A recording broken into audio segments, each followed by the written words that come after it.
events, call 0243 507 061, 0248 015 440, or 0274 666 444. The member, the voice of Islam tomorrow. Assalamu alaikum wa rahmatullahi wa barakatuh.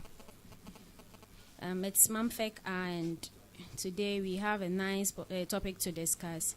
But before that, we would just like to say something small. With the emergence of chemicals, fumes in our environment, and poor sanitation and the likes of unhealthy habits, disease and chronic conditions never cease in our society. From the likes of bacterial infection, viral diseases, and cancer, which is causing people to lose their lives and making people become burdens to their family, their society, and the country as a whole. The country is trying its possible best to finding means to do away with these issues. The Mamphec is a health program that seeks to identify health issues in our communities and possible ways to eliminate, to educate people on how to prevent themselves and their families from such conditions. Cancer of various types continue to grow among people, the population, from the likes of breast cancer, cervical cancer, prostate cancer, etc. Today on the Mamphec we will be discussing prostate cancer, and we'll be digesting the details of it. But today, before we continue, we would like to thank our sponsor, B. Musa. At B. Musa Ventures, you get quality phones and accessories at affordable prices. To get these items, you can contact him on 0243 811 233 or 0244 452 343. You can also locate him at Doom PZ opposite the GNTC building, and also at Bantama. Before we started the program, we talked about discussing prostate cancer. So we will just move on to today's. It's been a while we met him though, but as usual, you know him, Mr. Amin, and he will be helping us to discuss today's topic. So we wouldn't waste any much time. Mr. Amin, you are welcome. Okay, so we are discussing prostate cancer, but viewers would like to know what prostate itself is before we get to the cancer itself. So what is the prostate and where is it located in the body? أعوذ بالله من الشيطان الرجيم بسم الله الرحمن الرحيم الحمد لله والصلاة والسلام على رسول الكريم.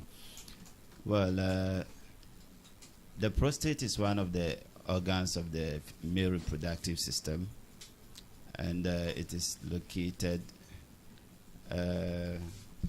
just below the bladder. It is one of the organs that helps with the lubrication and the lubrication of the sperm, and also it facilitates their flow into the uterus through the vagina into the uterus and all that. So it performs some reproductive functions. Okay, so we know what the prostate is, and we've talked about some of the cancers. So what is prostate cancer to a layman? How would? Yes, prostate cancer, we can say it is the cancer of the prostate. The prostate, as we have said, a very vital organ when it comes to the reproductive function of men. You know, as in reproduction, there's the need for sperm. And this sperm, once it is being produced, there's the need to lubricate it, nourish it, so that it can survive through the entire journey before they get fertilized in the ovum or in the uterus. And the prostate produces this vital fluid which helps to nourish it, and also, I mean, make most of these sperm survive until finally they get fertilized. So if there is an abnormal proliferation or multiplication or division of the cells of the prostate gland, then we can say the gland has become affected by tumor. Okay. And this tumor can be cancerous. Sometimes, as we progress with the discussion, we'll be able to discuss what it means, the characteristics that we will be seeing when your prostate becomes cancerous. It becomes enlarged. It becomes, that is, the cells of the gland is supposed to grow with some normal, amount of cells. Okay. But if there is an outburst, Abnormal. yes, an abnormal multiplication of the cells, such that there's an abnormal growth, it can run into, cancerous stage. Okay. So from the explanation, we can look at it at this way. That means it's a condition that mostly affects men. Yes, basically, It's just men. prostate is found only in men. Oh, okay. So we are lucky our female counterparts are not having prostate. So there's no need to worry so much about prostate cancer in women. They say when tipaye eba chroma kotodie it means that when we're talking about prostate cancer, women are free. Yes. Okay. They have received natural immunity to the From condition. that. Okay. Okay. So thank you very much. So we will proceed to the causes. Are there some particular causes to this cancer, or it's just a natural thing that happens in every man? Yes. When we take a look at most of the cancers, it is very difficult to identify the actual cause. Most of the cancers, about 90% of the cancers, do not have a known cause. But sometimes researchers are able to come out with some predisposing factors. So what I can confidently say is that prostate cancer do not have a known cause. But there are some factors that can predispose or make a person more vulnerable to acquiring the cancer. Okay. So like all cancers, it's just the growth as to whether what Yes. caused it. Exactly. It's not known. So sometimes something happens in the body, and all of a sudden, cells which are supposed to be mute will be turned on, and they start multiplying in abnormal numbers. Oh, okay. Cells that are supposed to be kept alive will be kept mute.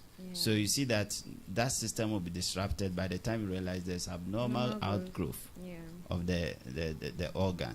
And that's basically what happens with the prostate cancer.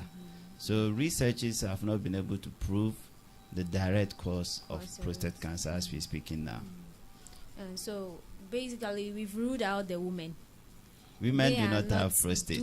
They do not have women. So in most cases, you realize that the grown-ups, those who are above a particular age, they do have this cancer. Is there a possibility that the younger ones could get such a condition at a normal age, or they have to get to a particular stage of their life? Yes. So, as you rightly said, one of the risk factors is age. Okay. Age. Advanced age. As men are advancing in age, your chances of getting closer to the condition is higher. That is ages above 40 upwards. But that notwithstanding, we are saying that prostate cancer can occur across all ages, but more prevalent at advanced ages. So the fact that you are middle-aged adult, or let's say an adolescent, doesn't mean something cannot happen for you to have prostate cancer. You can. So advanced age is one of the risk factors. Talking about the risk factors, as we have mentioned, even being a man is a risk factor. We can also talk about some other risk factors. Obesity. Obesity has also been identified or closely been linked to the condition. It means that when you take patients who have been diagnosed with the cancer, we can see the majority of them, or most of them, are having weight problems.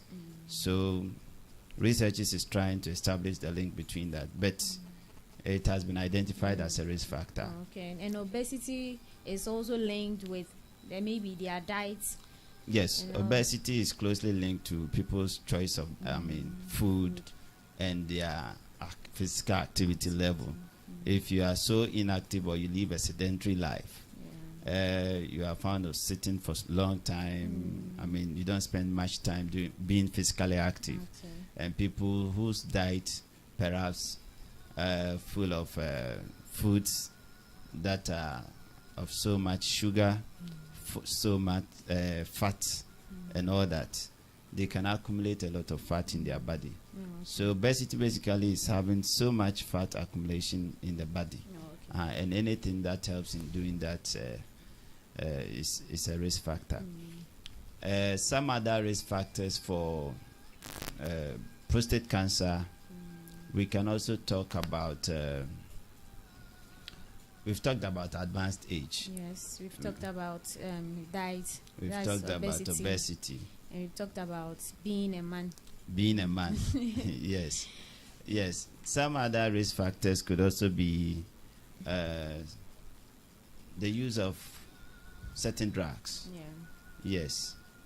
The use of certain drugs, or let me say chemicals.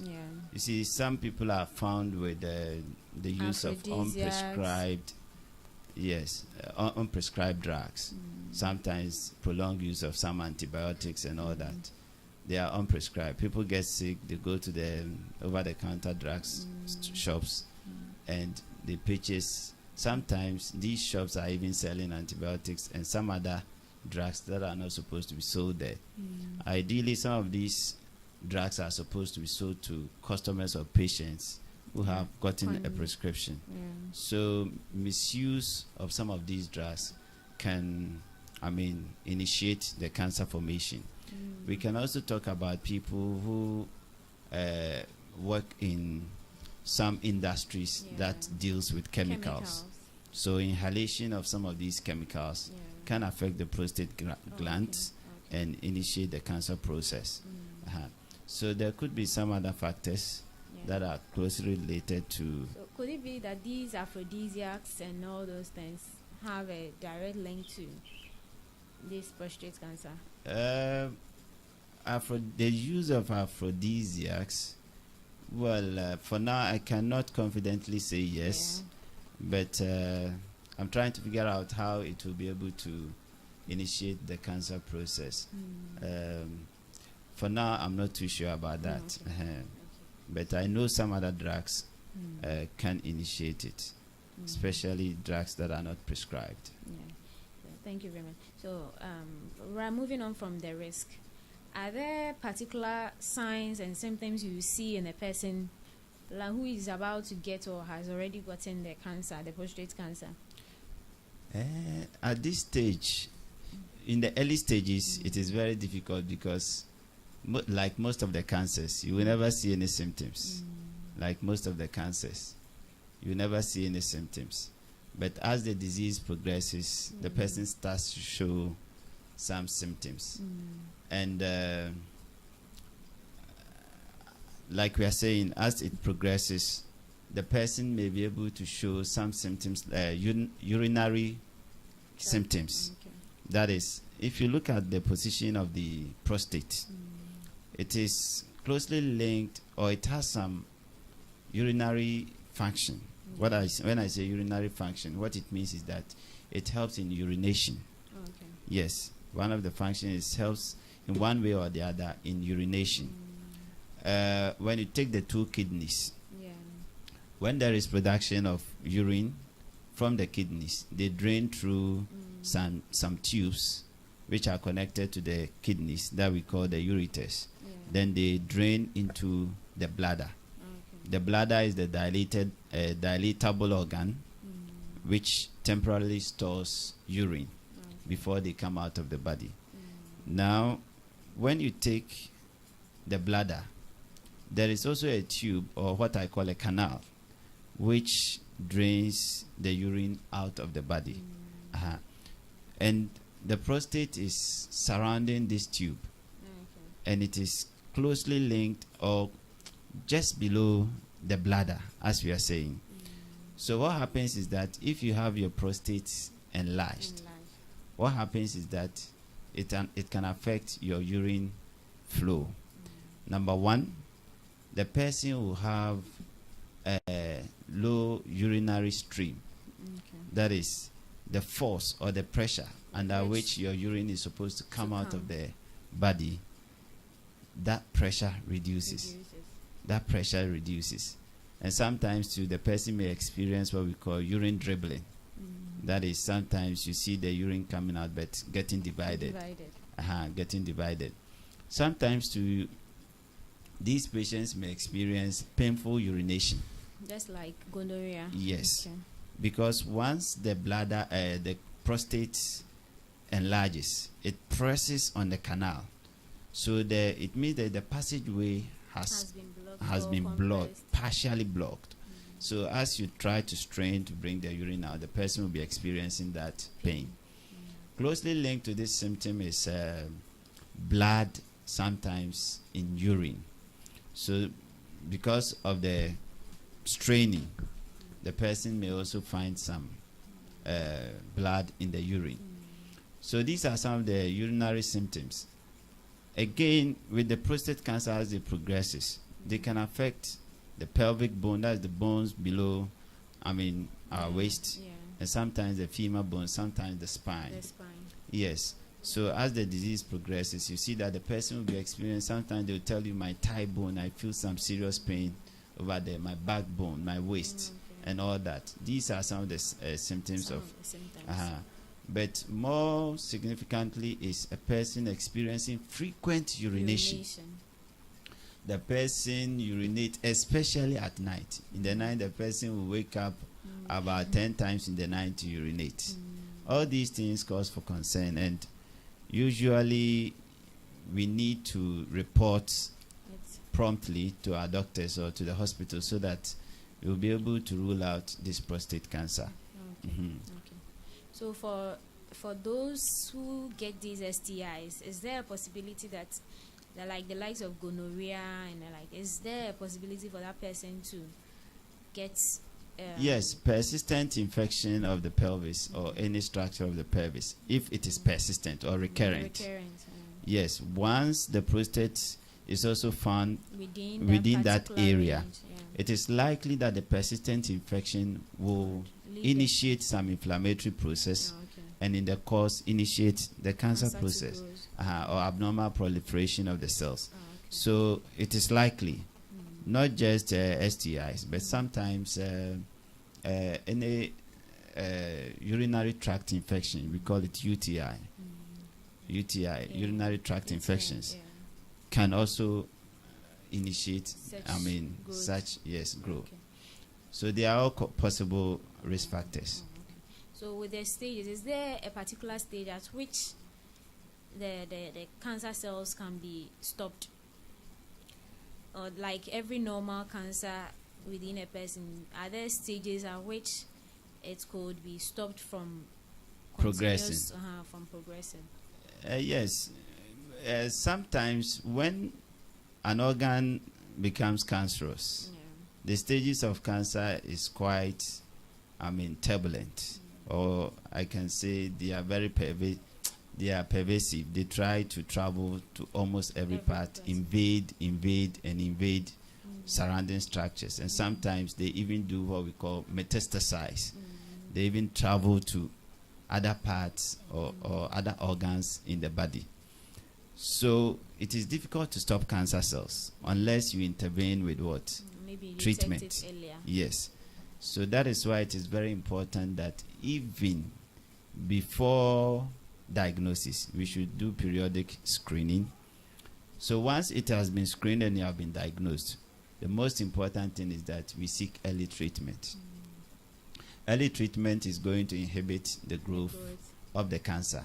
Other than that, it's going to progress, and by the time you realize, some of the cells will detach and enter into the bloodstream and travel to some other parts of the body, which could be the brain, it could be in the bone, it could be the kidney, it could be your lungs, and also form another cancer over there, and also keep on growing over there. That's another serious case. That's the last stage of cancer, and in fact, at that stage, it is very difficult to reverse the whole situation. So what we are saying is that early detection is key. If we detect it, there are some interventions that we can do to stop the growth or eliminate it completely. At certain stages too, we may be able to control it in a way and give some palliative care to the person till the person leaves this world or dies. So cancer is very difficult to treat. So early detection is key, and prompt treatment is also very important. So for every man, you need to know your body to see if there are changes. That's when you can just go in for early screening. To be early, to be detected early. And so once you start experiencing any of these symptoms as a man, the most important thing is to report. Other than that, we should also look at some of the screening methods or procedures that we usually do. Sometimes, even if we have not experienced some of these symptoms, we go out there. We hear about it. Yes, and do the screening. And it could be just a simple ultrasound scan. It could be a simple ultrasound scan. If you go for a routine pelvic scan, we are going to scan the area to see the size of the prostate. The prostate is measuring, in terms of height, it's measuring about 3 centimeters. And in terms of the base, it's measuring just about 4 centimeters. So if we do an ultrasound scan and we notice any enlargement, it means that it calls for concern. So we do a simple ultrasound scan to see the shape, the size, if it is normal. If it is not normal, then we do further tests to see if it is prostate cancer. So ultrasound scan is key. The other test that they can also do is what they call the PSA. That is the prostate specific antigen. You see, God naturally made it in such a way that if a person is having a prostate and it gets injured or infected, the body naturally produces some enzymes to fight. So anytime your prostate is affected, whether injured or infected with bacteria, then we are going to see an increase in the number of these enzymes in the body. So the prostate specific antigen test, usually they pull some blood sample from your body. They go to test the level of these antigens in the body. If it is above the normal level, it means that your prostate is reacting to some possible trauma or something, and it could be a cancer. So PSA has been very useful in also detecting whether a person is having prostate cancer or not. Sometimes they do MRI, magnetic resonance imaging, also very useful in checking to see the shape and the size of the prostate and all that. So periodic screening as a man, at least once a year, will do, just like the female counterparts, whether cervical cancer or breast cancer. Periodic screening is going to help. If we regularly check, we will be maintaining a healthy prostate. And one thing I forgot to mention with regards to the risk factors is, you see, if you have a family history of any type of cancer, not just prostate cancer, a family history of prostate cancer, even one member of the family, especially the more closer the person is to you, the higher the chance of you getting the condition. So family history too has been closely linked to the prostate cancer. Also, looking at all these, what are some of the possible measures aside from the screening, and what are some of the possible measures to prevent these cancers? Yes, once we know the risk factors, obviously when you have a family history, there's nothing you can do. You cannot modify this. Yes, but there are some of the risk factors that you can modify. You can adjust your lifestyle, and you'll be able to stay away from the condition. So let's say if you have a family history, that is, there is that genetic trace in your family. Yours is to frequent your visits to the hospital to do what? To be doing a screening more often. And even currently, we are having some drugs that are being given to patients to support them. To support them so that in case they have genetically inherited some genes that are most likely to cause such a cancer, it will inhibit or it will cloud those genes. So even with this genetic inheritance, you can do much by frequenting your visits or speaking more to your doctor, so that we can avoid it.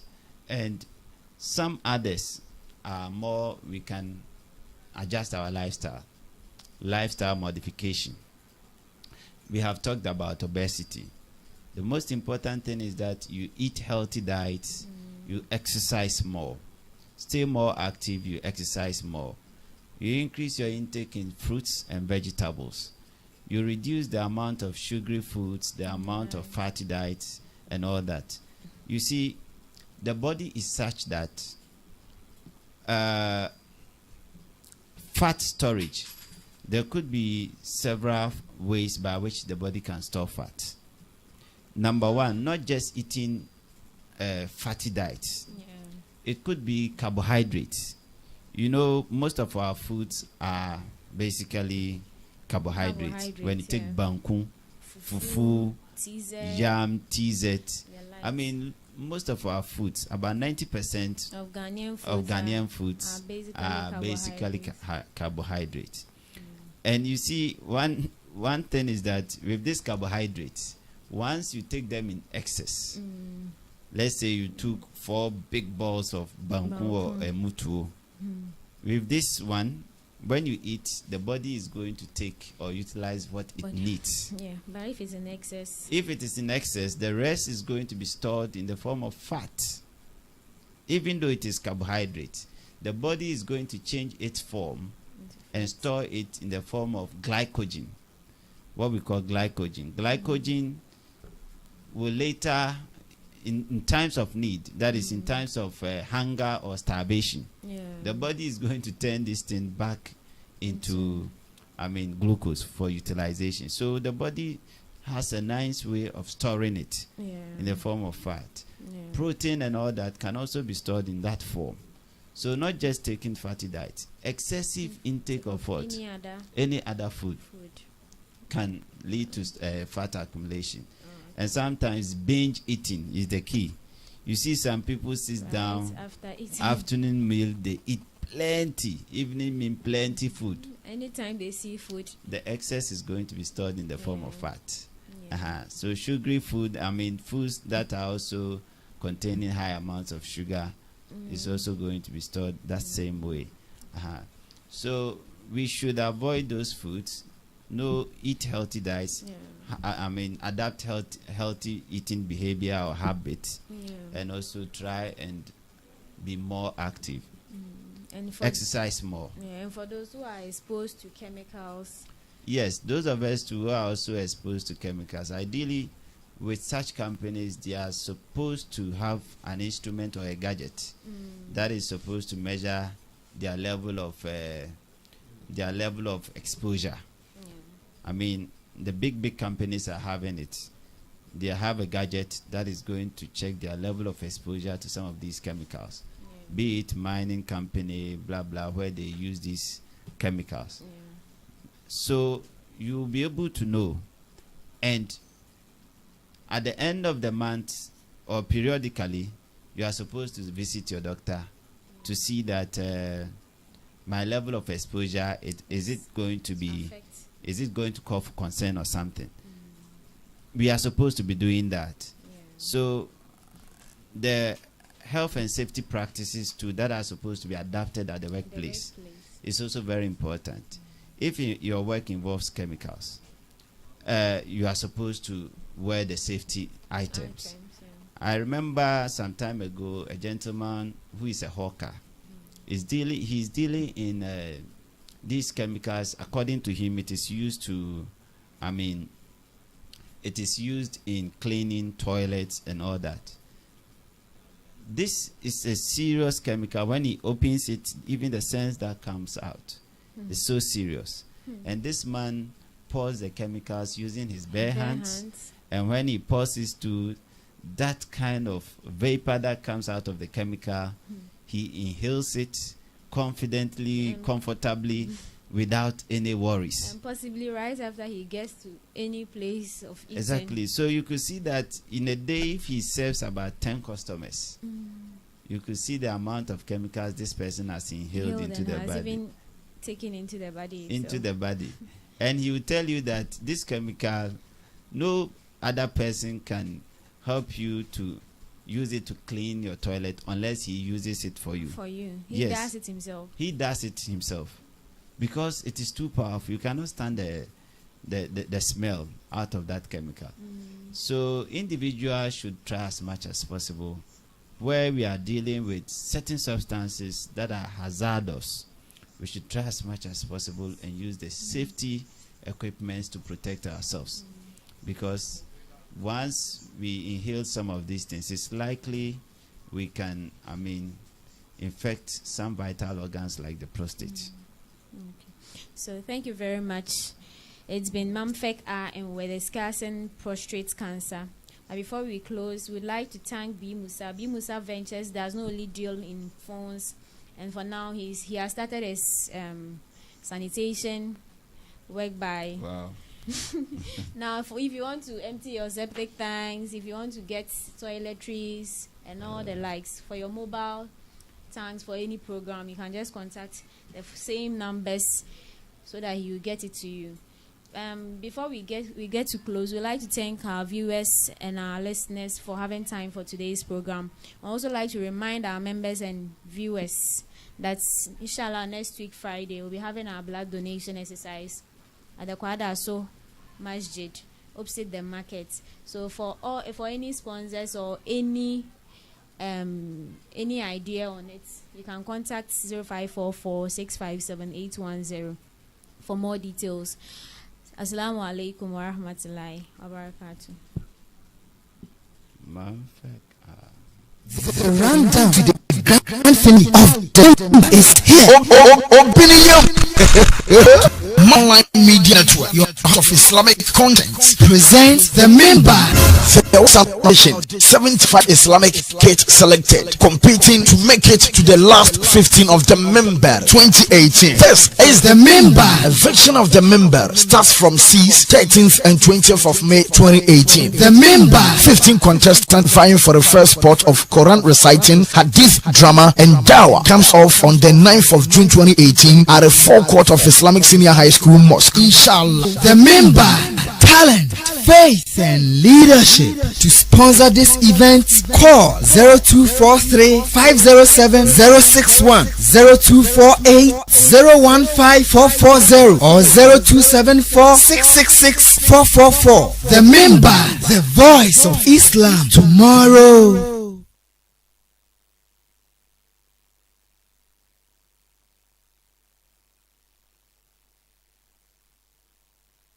The rundown to the grand finale of the member is here.